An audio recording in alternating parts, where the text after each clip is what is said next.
तो हुआ क्या था, अलवर का जो राजा जयसिंह था, अलवर का राजा जयसिंह बड़ा क्रांतिकारी बंदा था। अलवर के राजा जयसिंह ने एक आंदोलन चला दिया। अलवर के राजा जयसिंह की अंग्रेजों के साथ नहीं बनती थी। किससे नहीं बनती थी? अंग्रेजों से उसकी 2-3 बातों को लेकर तनातनी हो गई। तो उसने कहा कि हम अंग्रेजी नहीं पढ़ेंगे, हिंदी राष्ट्रभाषा है।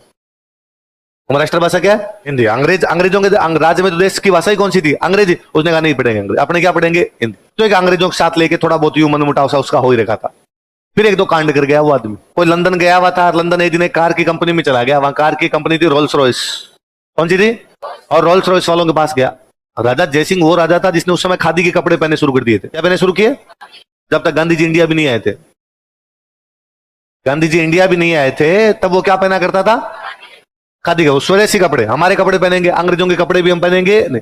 तो कोई खादी के कपड़े पहना हुआ रोल्स रॉयस कंपनी में चला गया। कार दिखाओ। रोल्स रॉयस वालों की कार बहुत महंगी आती, राजा महाराजा ही खरीदते। तो उन्होंने उसको देख के कहा कि औकात से बाहर निकल, अगली दुकान चले। आ जाते हो यार सुबह सुबह दिमाग खराब करने के लिए। महंगी कार आती है, पता नहीं तुम्हें? मैंने कहा महंगी कितने की आएगी, मैं ले लूंगा। उसने भाई साहब नहीं ले पाओगे, फालतू की पंचायती मत करो। राजा जयसिंह को गुस्सा है। उसने कहा कितनी खड़ी है? अच्छा है। क्या ये पेमेंट पकड़? 6 की 6 पैक कर। 6 कार लेके आया, अलवर नगर निगम में लगाई उनको। कचरे वाला आया, जरा कचरा निकाल। झाड़ू लगाई भी, अलवर में कचरा उठाती थी।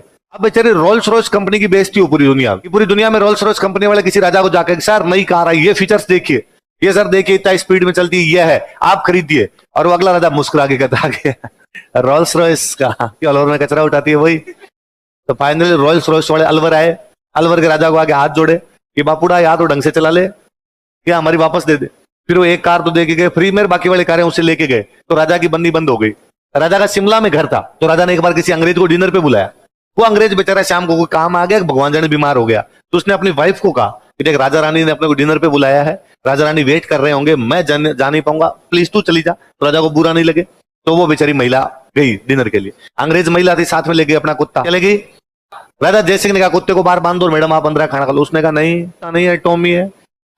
कैसे कहा इसको? और तुम तो ये बताओ इसके लिए क्या बनाया है? इसके लिए डिस्काउंट चाहिए, मेरे बराबर कुर्सी पे बैठेगा और वहीं डिनर करेगा साथ में। तो राजा जयसिंह ने कहा रवाना हो जाओ। बस अड्डा कुत्ता कुत्ता, तो अड्डा कुत्ता टॉमी, ऐसा नहीं हो सकता भाई साहब। और उस महिला को वहां से निकाल दिया। तो अंग्रेज बड़े गुस्से में रहते थे राजा जयसिंह। फिर राजा जयसिंह गोलमेज सम्मेलन में गया। गोलमेज सम्मेलन नाम सुनोगे? Round table conference. मेज के चारों तरफ बैठ गए। राजा जयसिंह घोषणा करके आगे अलवर में चुनाव कराएंगे। अलवर में क्या कराएंगे? मतलब राजतंत्र समाप्त, जनता का राज लाएंगे।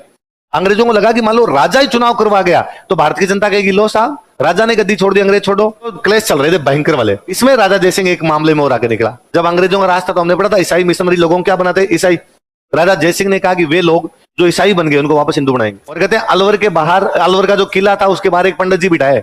और पंडित जी कहा कि लाओ आप तो जो भी कोई बंदा ईसाई बन गया वापस हिंदू बनना चाहे, लेके बंदा आता उसके हाथ में गंगा जल देते, पीले गंगा जल, तुलसी के पत्ते देते, खा ले, ओम भूर्भुवस्सुव तत्सर्ववितुर्वरेण्यम।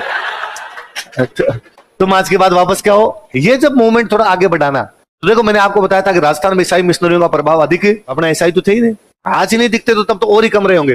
तो किसी ने राजा जयसिंह को कहा कि राजा जी जो पहले हिंदू थे बाद में और कोई धर्म में चले गए उनको वापस हिंदू बनाना। कहा तो कहा खूब सारे हिंदू मुसलमान हो गए। मेव सारे के सारे हिंदू थे 4-5 पीढ़ी पहले, और अब क्या हो गए थे? और मेवों के साथ एक सिस्टम और था, मेवों की कल्चर भी चेंज नहीं हुई थी। मेवों की कल्चर पूरी हिंदुओं जैसी कल्चर पड़ी थी। शादी ब्याह के तरीके वरीके सारे वो थे, बस निकाह पड़ रहे थे, बाकी सेम वही था। तो कहा इन मेवों को वापस क्या बना देते हैं? हिंदू। और मेव तैयार और बैठे थे, मेव ने काम पढ़ने के लिए तैयार है।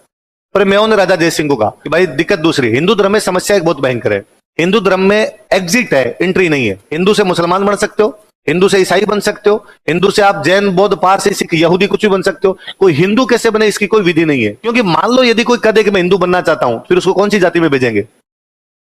हिंदू धर्म तो पूरा जाति व्यवस्था पे टिका हुआ है, तो वो कौन सी जाति के अंदर जाएगा? आपको सर किसी में भेज दो, फिर उसकी शादी किसमें होगी? हम तो शादियां भी तो जाति देख के कर रहे हैं। तो इसलिए हिंदू बनने वाला मामला बड़ा पेचीदा हो जाता है। पर राजा जयसिंह ने कहा इनमें तो कोई पेचीदा भी नहीं है। ये जो मेवों का गांव है, कितने पीढ़ी पहले मुसलमान बने थे?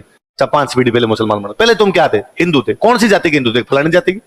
और यहाँ ये था, इस गांव के अंदर हिंदू इस जाति के लोग रहते हैं, ये मुसलमान बन गए, सेम जाति के लोग थे पर ये किसी भी कारण से मुसलमान बन गए। राजा जयसिंह ने कहा कि पहले तुम्हारी कोई हिंदुओं में जाति थी कि हाँ बस उसी जाति में जाओगे। तो उन्होंने कहा कि राजा तुम्हारे कहने से क्या होता है, उस जाति के लोग हमें रिश्ते तो करने चाहिए। उस जाति के लोग यदि रिश्ते नहीं करेंगे तो फिर हम उस जाति में जाके करेंगे क्या? राजा सिंह ने कहा लो ये भी करवाते हैं। बुलाया, ये एक मुसलमानों का गांव है, जो पहले हिंदू थे, किसी जाति के हिंदू थे, उसी जाति के हिंदुओं को बुलाया, पंच बिठाए सामने, तुम 5 लड़कियां इनको दो, ये 5 लड़कियां तुम्हें देंगे, आज क्या रिश्ते करो। आज के 100 साल पहले राजा जयसिंह ने अलवर में मुसलमानों के गांव हिंदू बना दिए। 100 साल पहले वो लोग मुसलमान थे, 100 साल पहले क्या बन गए, ये सारी जगह ऐसा कर दिया। अब जब ये वहां पर उसका कार्यक्रम चला ना, तो फिर मुसलमान जो संगठन थे उनको लगा यार ये तो बंदा पूरा माहौल बदल देगा, जज्बात बदल देगा। तो बाद में वहां पर कुछ ऐसे संगठन आए जिन संगठनों ने जाके, भाई सिंपल सी बात है, यदि राजा जाके कह रहा है तुम हिंदू बन जाओ, तो कोई संगठन जाके ये भी कहेगा हमें हिंदू बनने की आवश्यकता।